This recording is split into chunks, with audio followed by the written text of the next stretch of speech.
Bienvenue dans les vidéos de la semaine avec Gérald et Olga, avec Mireille et Patrick en invité, avec tous les chemins Mentagnon Morricone, Kevin Costner. En 2025, on avait fêté ses 70 ans. En 2026, on s'en souvient. Des Incorruptibles avec Robert Stack jusqu'à Kevin Costner, en passant par Shadé. Allez, ça se passe ici.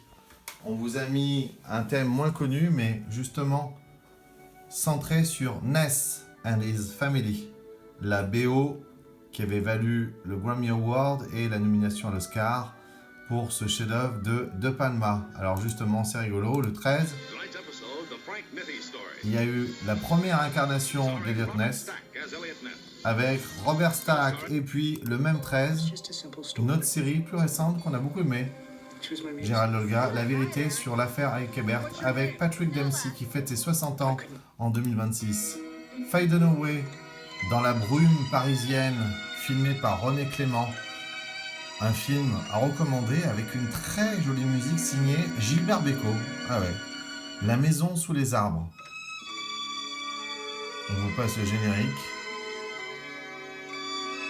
Fade Away avec Frank Langella et Paris. Et un suspense assez intéressant. Allez. Également dans la brume, Étienne Dao. Mais il va s'en sortir puisque on lui accorde une vidéo spéciale pour ses 70 ans. Né en 56, Étienne Dao, 70 ans en 2026, des heures hindoues.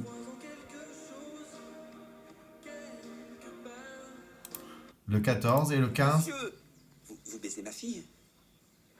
Molière, C'est un métier du senti. incarné par Romain Duris dans le film de Laurent Tirard avec Fabrice Lucchini et Edouard Baird notamment. C'est de pouvoir vivre de votre art.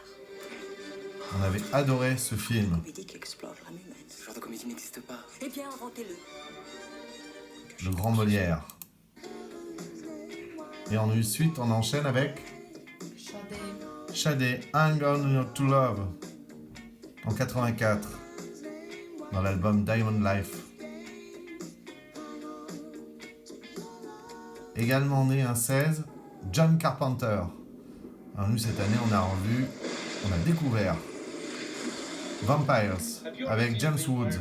Un film à pas mettre entre toutes tes mains, mais franchement formidable. Ruichi Sakamoto avec Rain.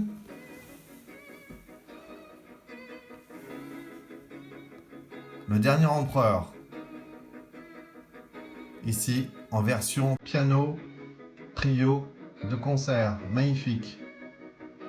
Et on retrouve Étienne Dao, mais ici face à Françoise Hardy. Le 17.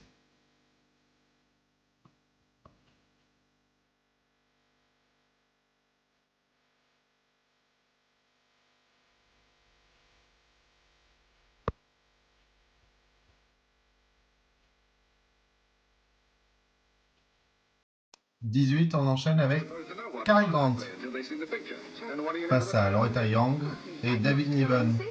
C'est la bande-annonce très originale d'un film qui s'appelle The Bishop's Wife, où ils sont tout simplement en train de présenter le film. C'est excellent. Et donc le 18, on retrouve aussi Kevin Costner avec la musique du maestro, The Untouchables, De Palma, Morricone, De Niro, du sang, de la violence. Bravo. Et puis, on se quitte avec les 80 ans de Dolly Parton qui chante Jolene, un de ses plus grands succès, le 19 janvier. Et on se dit à tout de suite avec Étienne Dao, ça se passe ici. À tout de suite.